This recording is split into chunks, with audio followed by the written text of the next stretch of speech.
Hello दोस्तों, इस बार BSNL यानी भारत संचार निगम लिमिटेड की तरफ से डायरेक्ट रिक्रूटमेंट हो रही है जूनियर टेलीकॉम ऑफिसर पोस्ट के लिए। आइए इसके बारे में हम लोग डिटेल में देखते हैं।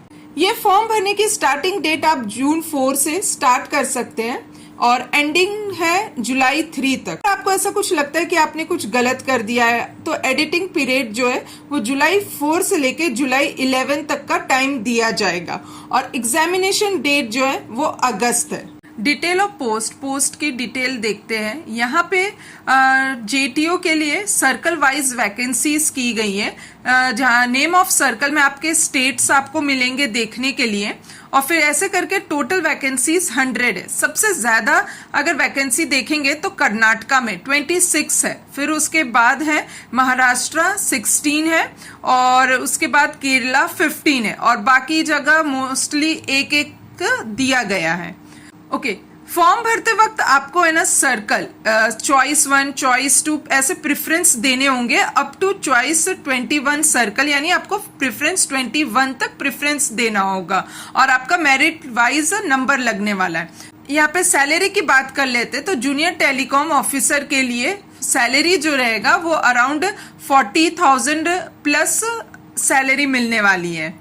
एज लिमिट की बात करते हैं तो मिनिमम 20 ईयर रहेगा और मैक्सिमम 30 ईयर्स, वो भी यूआर, ईडब्ल्यूएस और ओबीसी 30 ईयर, वो भी क्रीमी लेयर वाले। ओके, और ओबीसी एनसीएल वालों को 3 ईयर का रिलैक्सेशन, एससी एसटी वालों को 5 ईयर का रिलैक्सेशन रहने वाला है। और बीएसएनएल के अगर कोई एम्प्लॉय होते हैं तो उनके यहाँ नीचे अकॉर्डिंग आप देख सकते हैं कितना रिलैक्सेशन दिया गया है। यहाँ पे application fee UR, OBC, EWS candidate के लिए 2000 रुपीज है, कुछ ज्यादा ही है, और एससी एसटी पीडब्ल्यूडी कैंडिडेट के लिए 1000 रुपए है। फिर हम लोग सिलेक्शन प्रोसेस की बात करते हैं। पहला जो है वो रिटन एग्जामिनेशन होगा आपका, उसमें है ना क्या बोलते हैं, रिटन एग्जामिनेशन में सेक्शन 1, सेक्शन 2 और सेक्शन 3 यानी 3 सेक्शन रहने वाले हैं। 120 क्वेश्चन टोटल पूछने वाले और 480 मार्क्स का रहने वाला है। और फिर सेक्शन 1 50 क्वेश्चन के रहेंगे, सेक्शन 2 50 क्वेश्चन के, सेक्शन 3 20 क्वेश्चन के। ओके, ऐसे करके 120 480 मार्क्स का।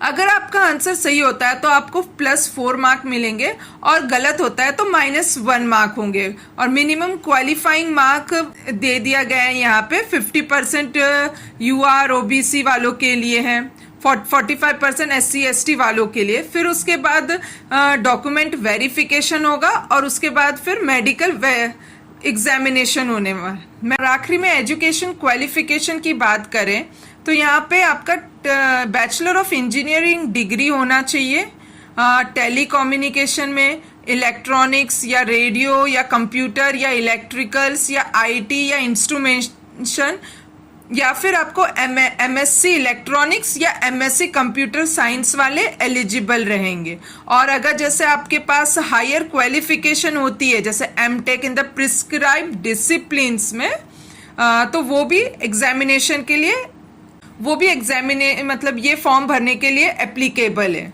फिर उसके बाद लिस्ट ऑफ एग्जामिनेशन सेंटर है, ये सब लिस्ट है। यहाँ पे इस सेंटर में एग्जाम्स होने वाले हैं। और अगर आपको कुछ पूछना है इस फॉर्म से रिलेटेड, कुछ डाउट है तो आप नीचे कमेंट बॉक्स में कमेंट कर सकते हैं, मैं आपके डाउट क्लियर करने की कोशिश करूंगी।